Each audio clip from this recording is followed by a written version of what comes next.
Get my 6.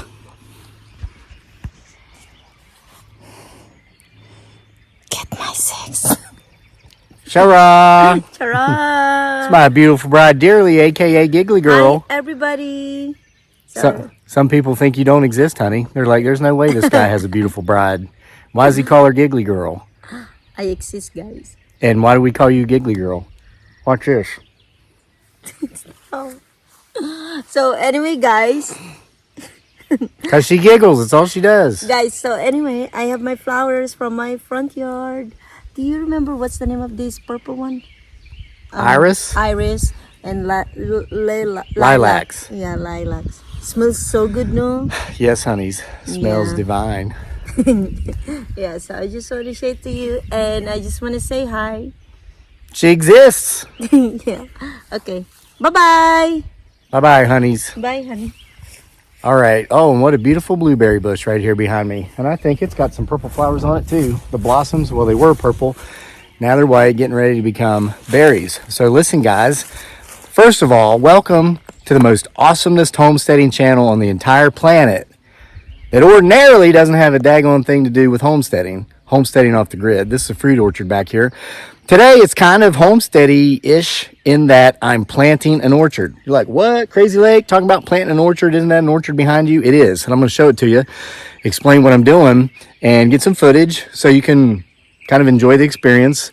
So for the Kens and Karens out there, they're like, why is this even called homesteading off the grid? All he talks about Bigfoot and ghosts and stupid life experiences. Well, this will satisfy you potentially. All right, let's get to it. So we're going to do this the right way, folks. I'm going to give you a proper tour, okay? This is my office, one of them. This is our most used room in the house, the front porch. Notice my pretty firewood there, some maple with no bark or rot. Gosh, look at this. This is a Norfolk pine I rescued from a dumpster when I was a mailman 6 years ago. Quite the story there. It was only a foot tall, now it's 6 feet tall. But it's in the way. Here's our view. Let's come on. Need to get up from my desk here. This is where I do the majority of my work, the majority of the year. I've written entire novels on this front porch. The Lunatic, probably the best novel ever written by anybody. Oh, perfect timing. So I put up this purple martin house about 2 weeks ago, and I've wanted one of these for years, but I finally broke down and got one. So that's a decoy there on it. That's not an actual real bird. But you'll see in the back, there is a bird that's a female bluebird. We don't have any purple martins yet, but we do have a pair of bluebirds that have taken up residence in the top middle hole. And so we love to sit there on the porch in that hammock, watch the birds. We got our hummingbird feeders over. Oh, there they go. I hope I got them. I need to put some bird seed in there. Beautiful irises. But listen, we're going to come down here and visit the pond. This is how we start our day. Oh, they heard me coming. They could feel the vibration. Watch this. We got this fish food here. Oh, there went a dragonfly. Here, fishies.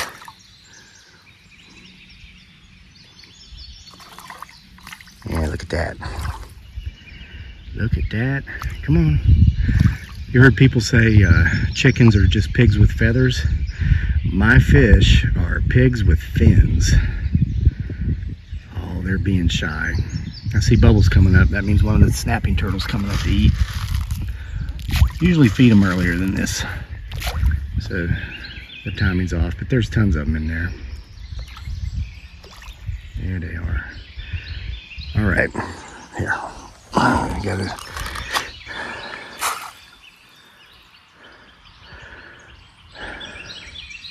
All right, they're in there.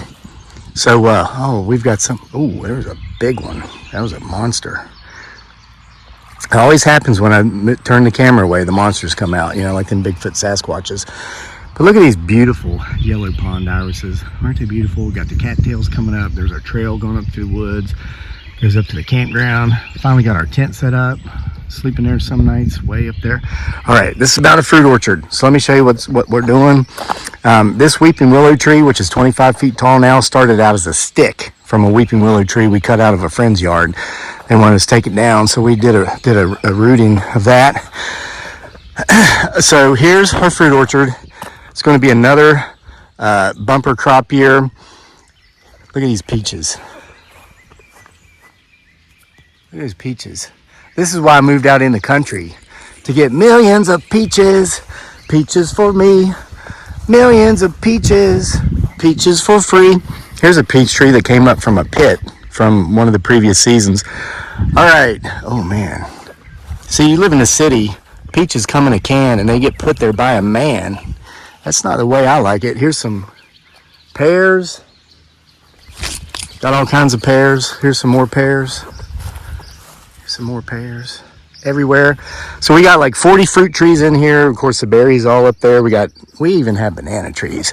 Now, they don't produce bananas because they need to have an entire year's worth of a growing season to produce fruit. Of course, we only got 9 months here in Central Virginia. Now, by the end of summer, these things will be 7 or 8 feet tall. Gosh, people tell me I need a job. I have a job. This is my job, and I love my job. Don't I have a beautiful office? So anyway, here's what we're doing.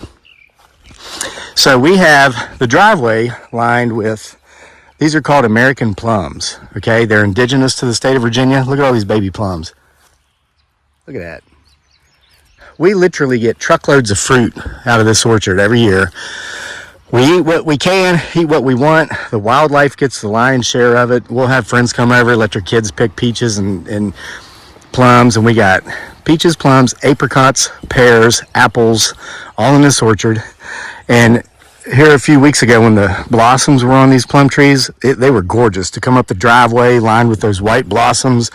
The truck, the roof scrapes the weeping willows. And over here, these are very sweet raspberries. And we've already got, they blossom. They're budding and blossom. They have been pollinated. We keep bees. We got bee boxes. Bee box. See, down there's one.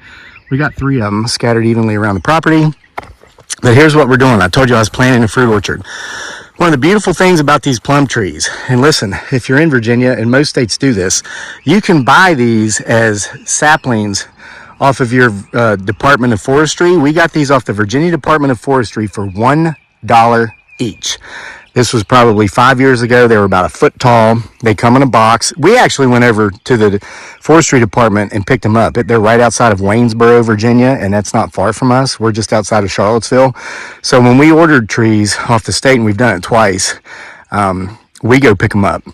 And yes, my grass needs mowed, but one of the reasons I always let it go a little longer than most folks is because of the pollinators. Look at all these flowers, all these buttercups and purple bells.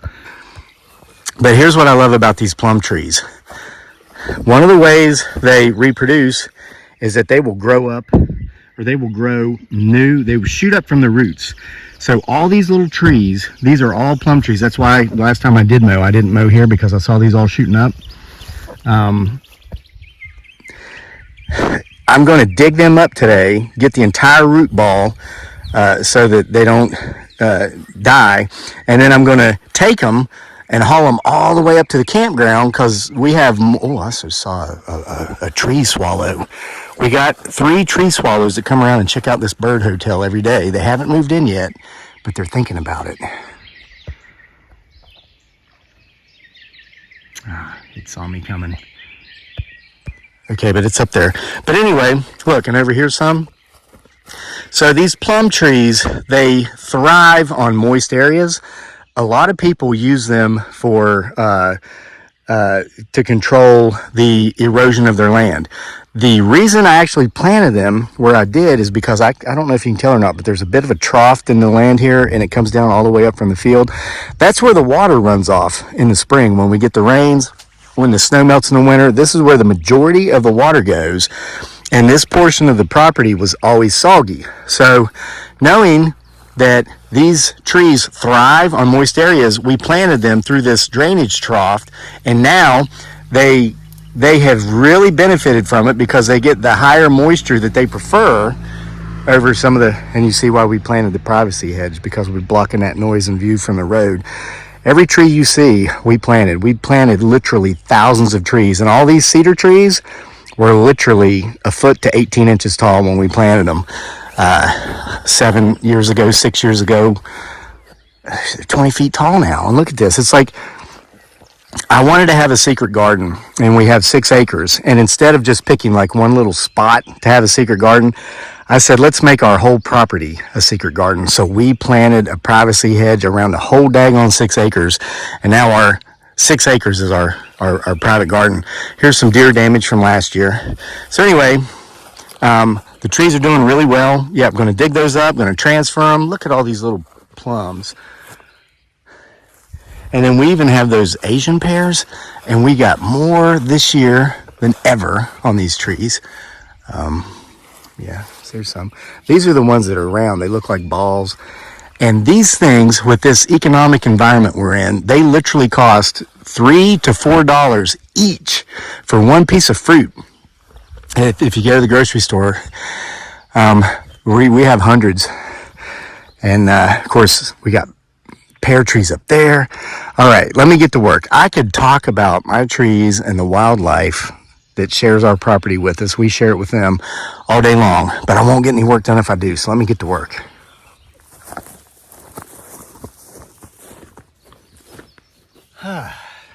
All right, so FYI, you don't want to expose the roots to the sun. It's a hot day today. It's at 80 degrees. I should have done this earlier in the morning, but I was too busy doing other things like sleeping. But don't expose the roots. I mentioned I'm going to get them by the entire root ball. That means when I dig it up, it's going to be in a triangle or a squarish shape so that the sun does not hit the roots. That will kill these trees on a hot day like this. Oh, this is perfect. Now they grow up in clumps and patches, as you see, and it's just best to let them clump. The wildlife loves these, the plums.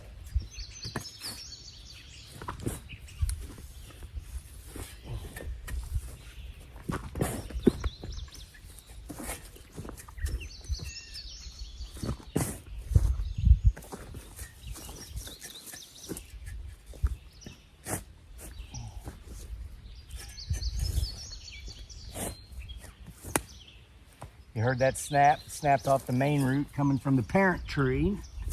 So this is how you want to do it.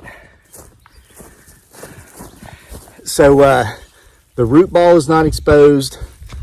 I will be able to take this up to the campground where I'm going to plant the next orchard and just dig a hole the same size and shape of this clump, put it in there, and it's like this tree will never know it was transferred. It'll just keep doing what it does. It'll grow, and then it'll take about 3 years to produce fruit. Listen, there are 2 best times to plant a tree. Number 1 is 10 years ago, and number 2 is today. I say it all the time. Trees are like real estate. You don't wait to buy real estate. You buy real estate and wait. Same thing with trees. Don't wait to plant your trees. Plant your trees and then wait. Several reasons. You know, we wanted the privacy hedge. All these other trees, we wanted the fruit. But I remember when we first bought this place 8 years ago, there was a gentleman. He lives up the road, and he was a wonderful guy. He was mowing the grass for a woman that lives across the road from us, and he would park his truck in our driveway. Now, for 2 years, the house was on the market. Nobody bought it. Can you believe it? They didn't want to buy this place because it's haunted AF. That's one thing. But yeah, you know that's true if you watch this channel. But so he came over to introduce himself to us once we moved in, and he asked if it was okay if he parked his truck there. Very respectful guy, very respectful guy. And he had his son with him. His son was 18, I think, at the time. They worked together, and they have a huge property up the road from us. And he told me, he says, I've got one regret about my property. When I bought, or when they moved there, I think it was inherited. His wife was in a family that had a ton of land and stuff. He says, there's one thing I wish I'd have done when we first got on our property. And I said, what was that? And he says, plant trees. He says, if I could give you a bit of advice, he says, I'm not telling you what to do. This guy was a very classy guy, very respectful. He says, put a little thought into it and think about where you might want to have some trees. And if you decide you want to have trees in those places, plant them immediately. He says, if I would have planted the trees where I wanted them 20 years ago, he says, I'd have a forest now. He says, that's the one thing I regret not doing is planting trees. And he left, and we really enjoyed the time he spent with us. Very respectful guy. Never came back to harass us to see, hey, what you doing? None of that crap. Still waves when he goes by. We wave at him. Perfect neighbor, right? A high and by neighbor. That's what I call them. High when you see him, by when they're going. Leave it at that. But we took what he said to heart, and we have planted thousands of trees. We took it to heart, spirit, and soul, I guess. So anyway, let me get some more of these trees. Then we're going to go up to the campground and plant them, okay?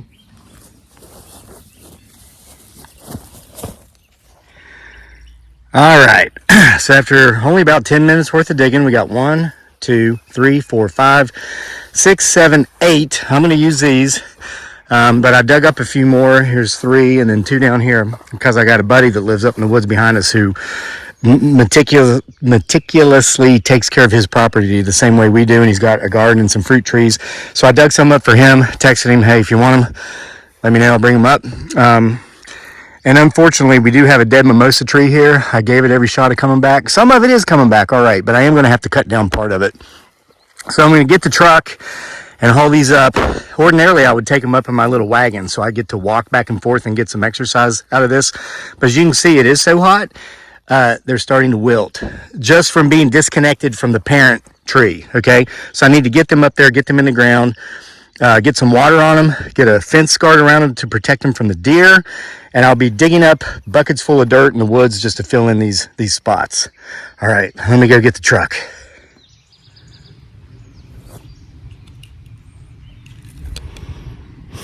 Get my 6.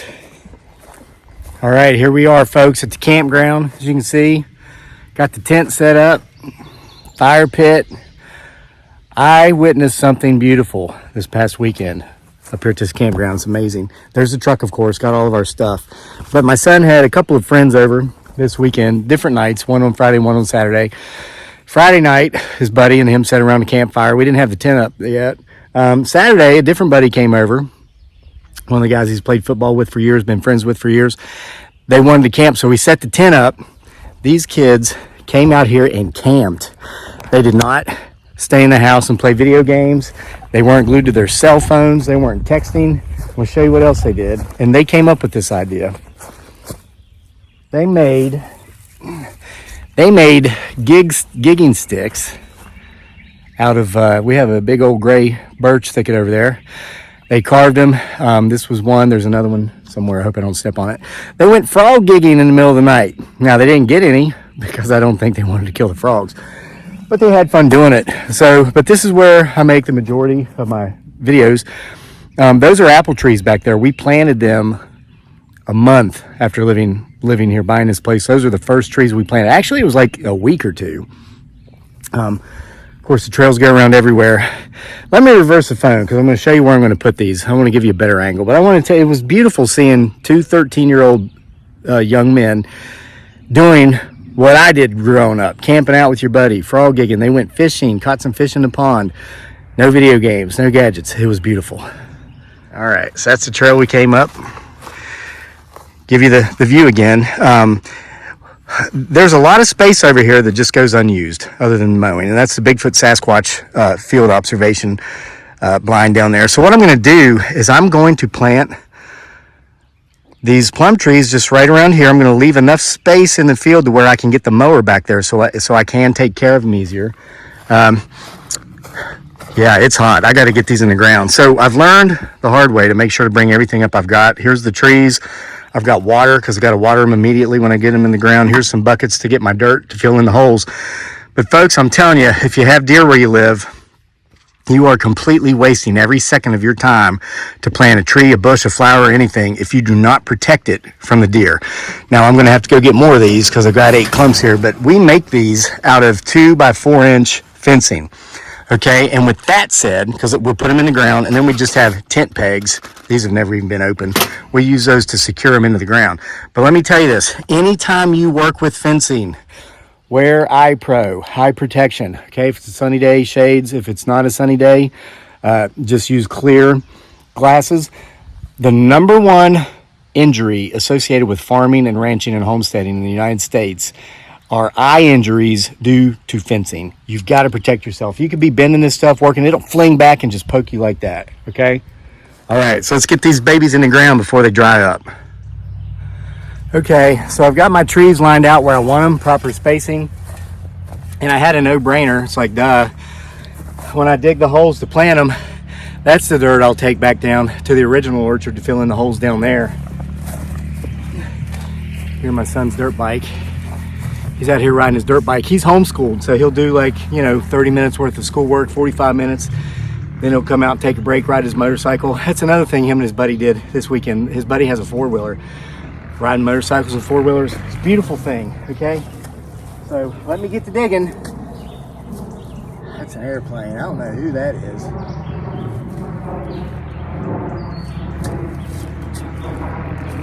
What I always try to do is just make the new hole match the size and shape of the old hole.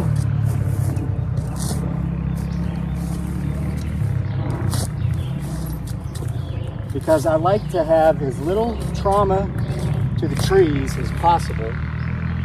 Look at that. Boom. Perfect. Oh, you can't see me, can you? I just put that dirt in the bucket. All right, so shoot. I'll tell you, I just gotta make sure you can see me. Gosh, so many times there's potentially been Bigfoot Sasquatches while I'm making videos. I'm like, see it? So I'm holding the phone the wrong way, so nobody sees it. They're like, there's no Bigfoot in that video. Sometimes they see it. So look, stick it right in here. Perfect freaking fit. Perfect fit. Now I'll take some of that old dirt to fill in the edge. Yeah, okay, so anyway. 1 down, 7 to go.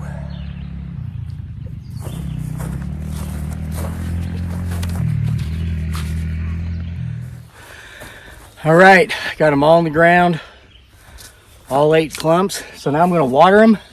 And listen folks, when you're working outside, remember to water yourself.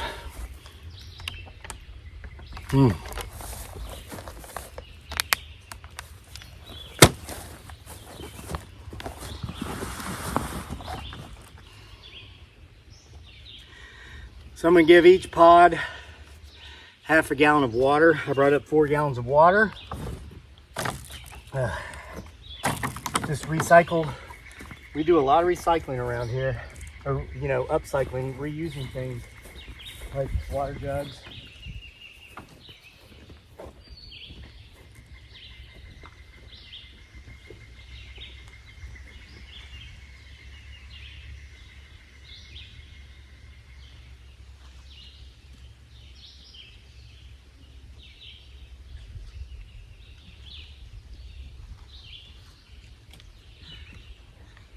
Something that is neat.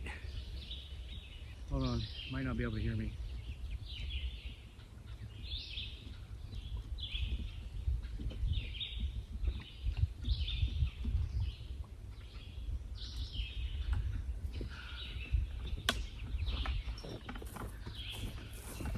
Something that's neat is even though these are wilted because it is hot, it's about 85 degrees right now. Totally not the best time of day to do this, but what's neat is, man, you give them some water and you wait about 2 minutes and boom, they're not wilted anymore.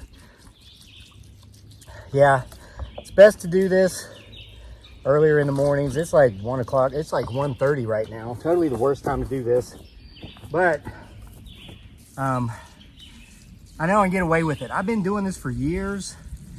And now if you were to do this and you didn't get any water on them this time of day in this heat, they wouldn't make it. They would not make it.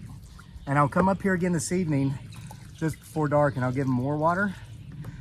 And then after that, listen, it's the first year of a new tree is vital. If you plant it and then just don't take care of it, don't do anything, you're probably gonna lose the tree. The first 3 years of a tree's life is very, very important. After that first year, you make it through that first year, you got to make sure to keep that tree guard around them, especially in the rut season when the bucks are in rut. They'll tear them up with their antlers. After about 3 years, you want to start doing some pruning. Okay, you can see a perfectly shaped, mature tree. It's not because it grew that way. I mean, it does in the woods naturally, but like in people's yards, ornamentals, it's because it was pruned in its youth, it was cared for in its youth, so that by the time it did mature, it had that perfect symmetry. Yeah, these are already starting to flash back.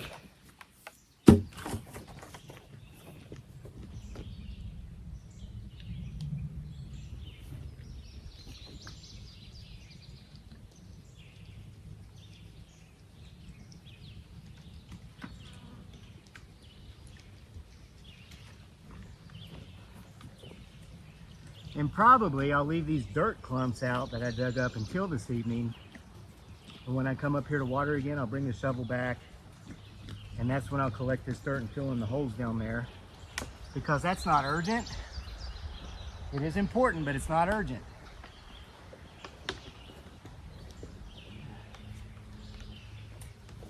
But something I think is probably a little bit more important is me getting out of this heat. I've been out here for a couple of hours now. But just to show you, before we stop,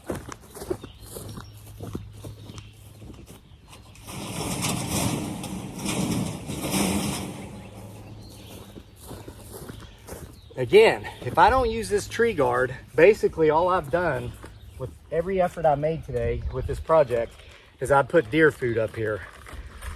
They will come through this evening, probably won't even wait until dark because they're not shy and they will eat these trees. Then here's just some pegs. I'm gonna put one on both sides.